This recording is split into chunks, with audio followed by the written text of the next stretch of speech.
कोंडाण्यासाठी तानाजी गेला, घोडखिंडी समोर बाजी आला. महाराष्ट्र धर्म वाढवण्यासाठी स्वराज्य रक्षक संभाजी झाला, स्वराज्य रक्षक संभाजी झाला. आजकाल असे म्हणतात की जिथे मस्तक टेकवावं अशा नमस्काराच्या जागा हल्ली खूप कमी होत चालल्या आहेत. पण ज्यांचं नाव ऐकताच मस्तक नतमस्तक झाल्याशिवाय राहत नाही अशा मासाहेब जिजाऊ. कोट्यावधी लोक माझ्या राजाची पूजा करतात. ते महान राजे म्हणजे छत्रपती शिवाजी महाराज.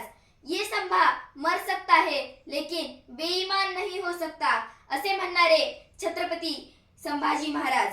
या सर्वांना सर्वप्रथम माझा मानाचा मुजरा. छत्रपती संभाजी महाराज यांचा जन्म 14 मे 1657 रोजी पुरंदर किल्ल्यावर झाला. सगळीकडे तोफांचा गडगडाट झाला. सनई चौघडे वाजू लागले. सगळीकडे आनंद वातावरण पसरले. भगवा झेंडा अभिमानाने फडकवू लागला. सह्याद्रीच्या कडेकोपऱ्यात एकच आरोळी घुमली. माझा राजा जन्मला, माझा शंभू जन्मला, माझा शंभू राजा जन्मला. छत्रपती संभाजी महाराज हे नाव ऐकताच अंगातले रक्त सळसळल्याशिवाय राहत नाही. 350 वर्षांपूर्वी माझ्या राजांना 16 भाषा येत होत्या. छत्रपती संभाजी महाराजांनी औरंगजेबाच्या काळजाचा तुकडा बुऱ्हाणपुराला पुरता कोळसापूर केला आणि औरंगाबादला लुटले. मग औरंगजेबाला संभाजी महाराजांचा खूप राग आला आणि तो म्हणाला, ऐसा कौन सा किला है जो जल्द से जल्द लिया जा सके. आणि एकाने सांगितले, हुजूर, नाशिक जिल्ह्यातील रामसेज किल्ला. आणि लगेच शाबुद्दीन उठला आणि म्हणाला, हुजूर, नाश्ता करून जातो आणि दुपारच्या जेवणाला किल्ला घेऊनच परत येतो. 20,000 फौज घेऊन शाबुद्दीन खान गेला. रामसेजला वेढा पडला. एका दिवसात किल्ला जिंकून आणतो असं सांगून गेलेला शाबुद्दीन खान 3 वर्ष उलटली तरीही किल्ला जिंकू शकला नाही. त्यानंतर फत्ते खानही 4 वर्ष उलटली तरीही त्याला अपयशच आले. असे तब्बल 5.5 वर्ष गेले पण औरंगजेबाच्या हाती काही किल्ला लागला नाही. औरंगजेबाच्याच काय, औरंगजेबाच्या बापाच्या सुद्धा हाती किल्ला लागला नसता.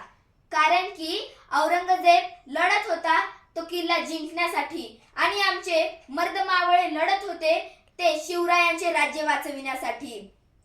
अरे मृत्यूलाही मात द्यायचा होता त्याचा कावा, मृत्यूलाही मात द्यायचा होता त्याचा कावा. निळ्या छातीचा असा माझा एकमेव छावा, असा माझा एकमेव छावा. औरंगजेबाने शपथ घेतली की जोपर्यंत मी संभाजी महाराजांचा पराभव करत नाही तोपर्यंत मी बादशाह पदाची पगडी घालणार नाही.